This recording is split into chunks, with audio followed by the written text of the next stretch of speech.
కొంతమంది ఒక ఆయన అయితే సత్యనారాయణ గారని అని అన్ని రకాలుగా బాగానే ఉంది. కానీ చిన్న పని ఏదో టీ కొట్టు లాంటిది ఏదో. సార్ మేము ఎప్పుడు జీవితంలో ₹1,00,000 చూడలేదు సార్. వస్తుంది, తింటాము, అమ్ముతాము, మళ్ళీ సామాన్లు తెచ్చుకుంటాం, మళ్ళీ చేసుకుంటాం సార్. మీకు ఆల్రెడీ పెట్టుకున్నాము, ఇప్పుడు ₹18 లక్షల డబ్బులు వచ్చినాయి. ఎప్పటి నుంచో ఇల్లు అనుకున్నాము, ఇల్లు కూడా వాళ్ళు ఖాళీ చేస్తూ వీళ్ళకి చాలా తక్కువ రేటుకి ఇచ్చి వెళ్ళిపోయారంట. ₹18 లక్షలకి హైదరాబాద్ సిటీలో ఇల్లు ఎక్కడ వస్తుందంటే, అది మామూలుగా వేరే వాళ్ళకి అమ్మాలంటే చాలా కాస్ట్లీ ఉంటుంది. వాళ్ళు ఏదో అమెరికాలో ఉండి ఇక్కడికి వచ్చి వీళ్ళ మీద ఖాళీ చేయించి ఇవన్నీ చేయటం ఎందుకని చెప్పి దాదాపు 3 కోట్ల ఖరీదు ఉన్న ఇల్లు వాళ్ళకి ఫస్ట్ నుంచి వాళ్ళు ఖాళీ చేయమన్నోళ్ళు అదృష్టం పెట్టుకున్నాక వీళ్ళకి 18 లక్షలకి వీళ్ళ దగ్గర ఉన్నది. అదే 18 లక్షలు మా దగ్గర ఎక్కడ నుంచి మాకే తెలియదండి అంటున్నారు. మీ దగ్గర అదృష్టం పెట్టుకున్న భార్య భర్తలు ఇద్దరు పెట్టుకున్నారు, ఇది 2 లక్షలు, అదొకటి, అంటే దాదాపు 20 లక్షలు సంపాదించారు 2 నెలల్లో కాలరెడీ పెట్టాక. చాలా మంది ఆడవాళ్ళు అయితే బ్రహ్మాండంగా కాలరెడీ పెట్టుకున్నాక బట్టల గుట్లు పెట్టుకుంటారు, బూటికలు పెట్టుకుంటారు.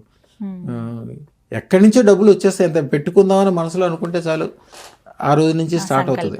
అయితే వాస్తుకి సంబంధించి ఏమైనా సమస్యలు ఉన్నాయంటే గనక సంప్రదించవచ్చు. ఆన్లైన్లో తీసుకోవచ్చు కదండి బ్రహ్మాండంగా. అమ్మ స్వయంగా నేను వచ్చి నాకు ఇక్కడ ఇది ఉంది, బాత్రూమ్ కూలగొట్టాల్సి వచ్చింది, ఇది చేయాలి, అది చేయాలని నేను చెప్పాల్సిన అవసరం లేదు.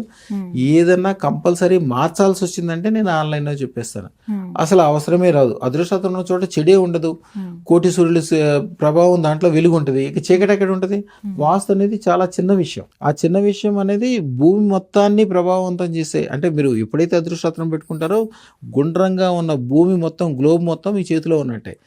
గ్లోబ్ మొత్తం, భూమి మొత్తం మీ చేతిలో ఉన్నప్పుడు మీకు ఇంకా వాస్తు ఏంటి? మీరే వాస్తు పురుషుడు కంటే కోటి రెట్లు ఎక్కువ పవర్ఫుల్. మీరు ఎవరికైనా దీవిస్తే కూడా మీ చేతిలో ₹1 బిళ్ళ ఇచ్చినా, ఒక స్వీట్ ఇచ్చినా, మీ చేతితో పసుపు బొట్టు పెట్టినా వాళ్ళ ఇంట్లో ఉండే వాస్తు దోషాలు కూడా పోతాయి మీరు అదృష్టం ధరించిన తర్వాత. సంతోషం అండి. అమ్మమ్మ, మీకు కూడా మీ జీవితంలో ఒక మార్పుని చూడాలని, ఉన్నత స్థానాలకి ఎదగాలనే కోరిక ఉంటే కనుక మీరు కూడా అదృష్టరత్నాన్ని ధరించండి. ధరించాలనుకునే వాళ్ళు స్క్రీన్ మీద కనపడుతున్న నెంబర్స్కి కాల్ చేసి అపాయింట్మెంట్ బుక్ చేసుకుని గురువు గారిని కలిసి ఆ రత్నం అందుకోండి. నమస్కారం.